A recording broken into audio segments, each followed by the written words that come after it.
Bom dia, meu nome é Larissa Mello. Bom dia, meu nome é Larissa Montenegro. Nossa equipe vai abordar alguns dos princípios gerais do processo penal. Mais especificamente, sobre a aplicação de tais princípios na atualidade. E para evidenciar a importância desses princípios, nossa equipe trará a opinião de alguns profissionais e especialistas de diversas áreas do direito. Dentre os princípios que serão abordados por nossa equipe estão o devido processo legal, contraditório e ampla defesa, a publicidade e a privacidade, a presunção de inocência, a dignidade da pessoa humana, a legalidade e a igualdade.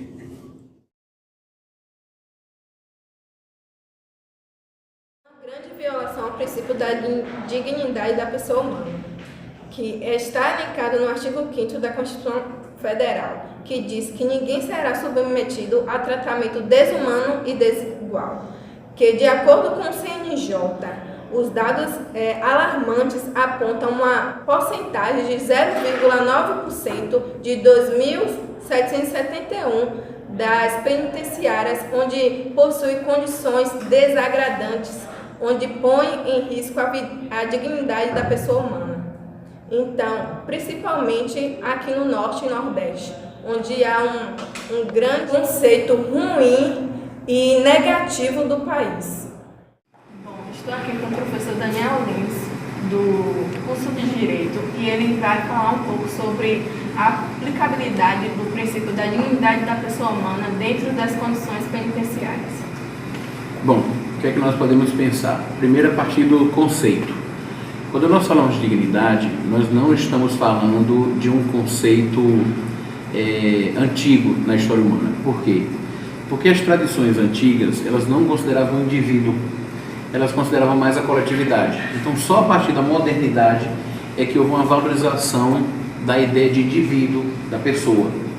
Só que, quando você tem um sistema que o Estado está ausente, o que acontece é que é muito mais forte a ideia de justiça como vingança, mais o elemento punitivo, o sofrimento do outro, a pena, do que a questão da dignidade, de ressocializar ou de restabelecer a pessoa. Então nós temos esse primeiro choque. Estamos em 2018, não quer dizer que a nossa justiça seja tão contemporânea como nós somos. Nossa ideia de dignidade pode ser uma ideia ainda de causar dor, sofrimento, em que a pessoa não tem direito ao esquecimento, por exemplo, depois do cumprimento da pena. E aí nós esquecemos a noção de dignidade. Porque a noção de dignidade significa respeito. O que significa? Significa que o indivíduo vai ser tratado, ou é considerado, com o mesmo valor do outro indivíduo. É como se fosse colocado um diante do outro. Então, a dignidade não é um conceito de tolerância. Não é algo que se tolera. Depois, ninguém dá dignidade a ninguém. Ninguém dá dignidade a ninguém. Porque se alguém dá, é porque o outro não tem. Dignidade nós só reconhecemos que o outro tem. Então, dignidade é um valor moral que diz respeito à pessoa. Agora, vamos lá. Em direito também a gente tem que tratar do conceito de pessoa. A personalidade diz respeito àquele conjunto de características de um indivíduo que o tornam único, insubstituível. Então, diante desses conceitos, o que é que nós podemos pensar? Quanto mais o Estado reconhece a dignidade, mais vai ser pensado em socialização, em educação, em formação, em opções para que essa pessoa possa se desenvolver. Quando o Estado inexiste, o que vai sobrar é a selvageria, é a violência, é a vingança, porque a noção de justiça vai estar esvaziada. Então, quando nós olhamos o quadro da penitenciária, e nós observamos que a penitenciária hoje é a continuação do navio negreiro, por exemplo, dificilmente a gente consegue falar de dignidade hoje.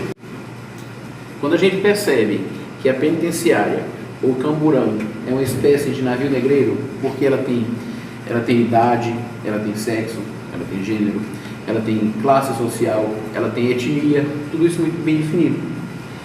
Quando a gente vê esse quadro, a gente percebe que a noção de Estado está esvaziada, portanto a noção de justiça também vai se esvaziar, o que vai significar que a noção de dignidade vai passar muito distante desse conceito que nós estamos falando. Se nós tivéssemos uma clareza do valor da pessoa, a gente saberia que frases do tipo bandido bom e bandido morto são frases impossíveis de serem ditas. Mas o que acontece é que nós estamos teorizando uma coisa, o valor da pessoa humana, e temos uma distância muito grande entre o que é teorizado e o que é real. Por quê? Porque quem faz a mediação disso aqui, o Estado, a instituição de educação, por exemplo, mas o Estado primeiramente, como ele está ausente, então nós só temos um abismo entre a teoria e a realidade. Essa é a situação que nós temos. Falar um pouco sobre o princípio do contraditório, né? Ele começou a integrar em nossa Constituição em 1937, especificamente no artigo 122, e pendurou nas constituições vindouras. Atualmente, tem previsão no artigo 5º, inciso 55 da Constituição Federal de 88, que prevê que deve ser assegurada a ampla defesa, possibilidade de defesa, lançando-se mãos dos meios e recursos disponíveis a ela inerentes. Assim, as partes devem efetivamente participarem da formação da convicção do juiz. Cada ato praticado durante o processo é oriundo da participação efetiva dos litigantes em toda a vida procedimental do processo. A ciência dada dos atos praticados aos litigantes no processo penal ocorre por meio de citação, intimação e notificação. Por outro lado, temos o princípio da ampla defesa, que é a efetivação do princípio do contraditório nos limites legais, sendo a produção pelos meios e elementos totais de alegações e de provas no tempo processual, estabelecidos por lei. Essa defesa, ela subdivide defesa técnica, que é a defesa apresentada por um advogado, que precisa ser efetivada. Ocorre quando, se o advogado não interpor um recurso, um exemplo, né? Um advogado não interpor um recurso, o juiz tem que chamar a defensoria pública para apresentar, porque o acusado não pode ficar sem exercer o seu direito, né, da ampla defesa contraditória. Além de não haver revelia nos processos penais, salvo no caso de apresentar testemunha que tem um prazo legal estabelecido. Temos a autodefesa, que é a defesa feita pelo próprio réu. Ele mesmo fala durante os processos, né? Podemos identificar claramente no interrogatório, né, no inquérito policial, né, que temos a hipótese de apenas o acusado se manifestar sobre o interesse de depor recursos. As razões do recurso são feitas pelo advogado. Enfim, esses princípios encaminham, né, um ao lado do outro.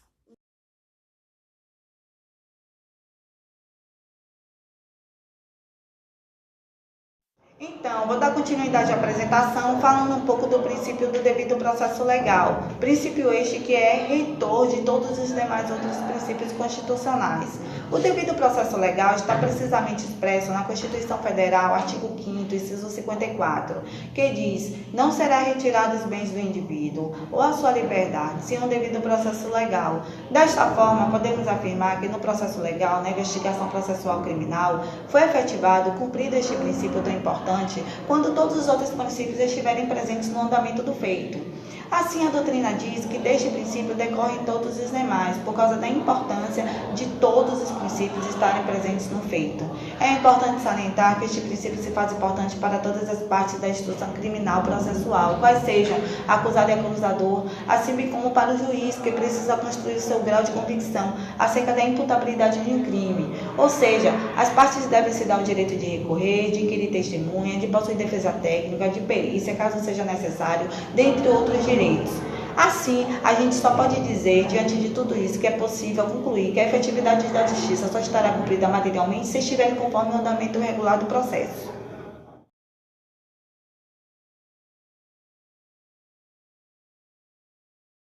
O princípio da publicidade se dirige a toda a administração pública em seu artigo 37 e também à administração da justiça penal.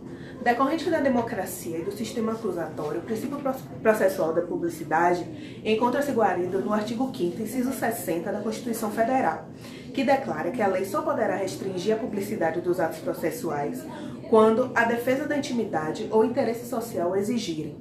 A publicidade surge como uma garantia individual, determinando que os processos civis e penais sejam, em regra, públicos, para evitar abusos dos órgãos julgadores, limitar as suas formas opressivas de atuação da justiça criminal e facilitar o controle social sobre o judiciário e o Ministério Público.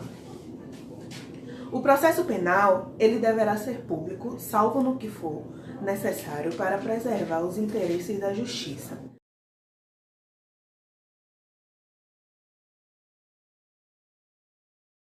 A presunção de inocência, também conhecido como estado de inocência ou ainda como estado de não culpabilidade, é uma das mais importantes garantias constitucionais. Prevista no artigo 5º, inciso 57, diz que ninguém será considerado culpado até o trânsito em julgado de sentença penal condenatória. Cumpre observar que a existência de um princípio da presunção de inocência não impede as prisões cautelares, seja elas por flagrante delito, preventiva e ou temporária. Apesar da importância desse princípio, de acordo com uma pesquisa feita em janeiro de 2017, fornecida pelo Departamento de Pesquisas Judiciárias do CNJ, 36% dos presos existentes são provisórios. Olá pessoal, estamos aqui com o Dr. Marcos Rodrigues para falar um pouco sobre o princípio da presunção de inocência dentro da sua atuação no processo e como a mídia também interfere nesse princípio. Olha, na verdade, esse princípio da presunção de inocência, da não culpabilidade, ele tem que ser dividido, né, em duas dimensões, a dimensão interna e a dimensão externa. Nada mais é que um dever de tratamento. Quando nos referimos à dimensão interna, a gente vai tratar do princípio dentro do processo criminal. Como deve ser esse dever de tratamento que o órgão acusador, no caso o Ministério Público, e o juiz deve ter com aquela pessoa que está sendo acusada de um fato criminoso.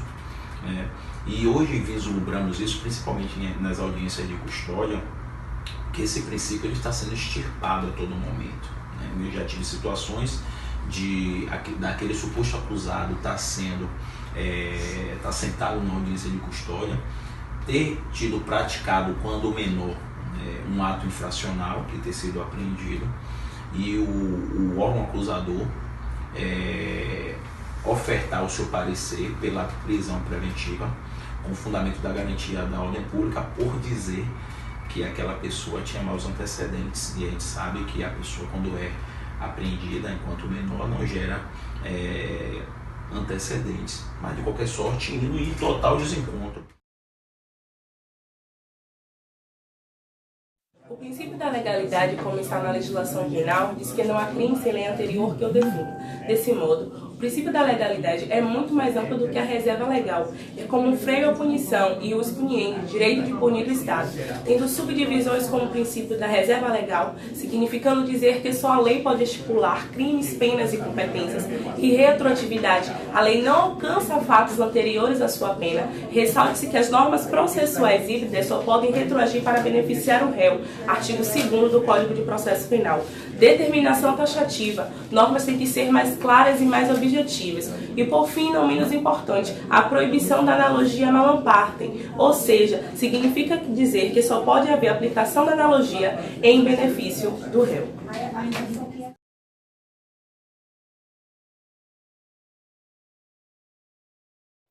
Eu vou falar um pouco sobre o princípio da igualdade, tomando como base a Carta Magna, onde afirma que todos são iguais perante a lei, referindo-se a todos os brasileiros e aos estrangeiros que aqui residem. Podemos perceber que a lei não pretende igualizar os homens, porque isso seria impossível. O objetivo é dar as mesmas oportunidades aos homens, vedando qualquer descriminalização entre as partes e devendo o Estado se esforçar para realizar este preceito. Na realidade brasileira, onde alguns se sobressaem juridicamente, como os ricos e poderosos, em prol dos menos favorecidos ou dos mais vulneráveis, podemos concluir durante as nossas pesquisas que isso se reflete diretamente nas superlotações carcerárias, onde podemos constatar que a maioria esmagadora presente nessas superlotações faz parte exatamente do segundo grupo, os menos favorecidos e os vulneráveis. Com isso, conclui-se que o que existe no Brasil é uma mera ficção jurídica, no sentido de que é evidente que todos são desiguais, mas essa patente à desigualdade ela é recusa pelo legislador.